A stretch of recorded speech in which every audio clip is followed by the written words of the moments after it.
கர்த்தருடைய நாமம் மகிமைப்படுவதாக. இந்த கால வேளையில கர்த்தர் உங்களுக்கும் எனக்கும் ஒரு அருமையான ஒரு வார்த்தையை கர்த்தர் கொடுக்கிறார். வாசிக்க கேட்போம். சங்கீதம் 50:15 ஆபத்து காலத்தில் என்னை நோக்கி கூப்பிடு, நான் உன்னை விடுவிப்பேன், நீ என்னை மகிமைப்படுத்துவாய். என்னை நோக்கி கூப்பிடு, நான் உன்னை விடுவிப்பேன் என்று கர்த்தர் சொல்லுகிறார். உங்களுக்கு ஒரு விடுதலை கர்த்தர் கொடுக்க விரும்புகிறார். விடுதலை, குமாரன் உங்களை விடுதலை ஆக்கினால் மெய்யாகவே விடுதலை ஆவீர்கள்.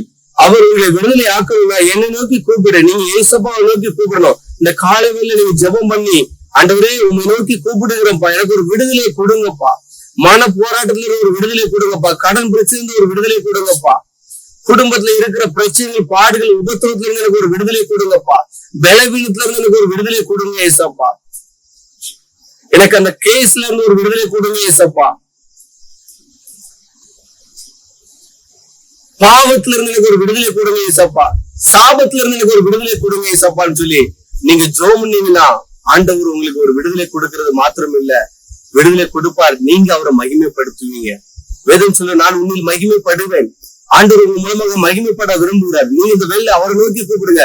பிரச்சனைகளும் கஷ்டத்தோடு பாடுகளோடு கூட இருக்கிறீங்களா, என்னை நோக்கி கூப்பிடு, நான் உன்னை விடுவிப்பேன், நீ என்னை மகிமைப்படுத்துவார்.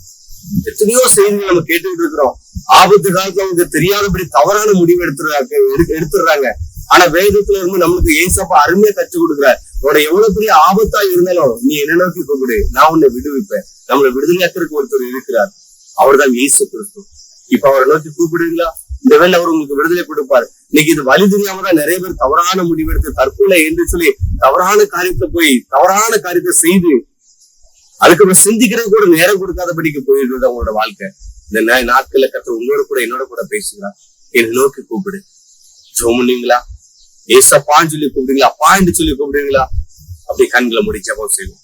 அப்பா பிதாவே, இயேசு கிறிஸ்துவின் நாமத்துல நம்முடைய சமூகத்துல வருகிறோம்.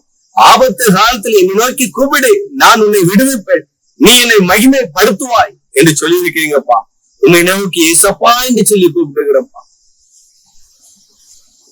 உங்களை நோக்கி நான் கூப்பிடுகிறேன்ப்பா, எனக்கு உதவி செய்யுங்க, என்னை விடுதலையாக்குங்க என்று சொல்லி நான் ஜெபிக்கிறேன்ப்பா.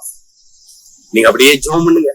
நீங்க ஜெபம் பண்ணிட்டு தேவ சமூகத்துல உங்க வார்த்தை வச்சீங்கன்னா அவர் இந்த நாள்ல உங்களுக்கு விடுதலையாக்குவார். ஏசப்பா, யார் யாரெல்லாம் இணைந்து இந்த வார்த்தையை கேட்டு ஜெபிக்கிறார்களோ அத்தனை பேருக்கும் ஒரு விடுதலை உண்டாகட்டும். அவர்கள் உண்மை மகிமைப்படுத்தும்படியாக ஒரு சாட்சியுள்ள வாழ்க்கை வாழ கர்த்தர் கிருபை செய்கிறார்கள். இயேசு கிறிஸ்துவின் ஜெபங்கள் நல்ல பிதாவே, ஆமென். God bless you.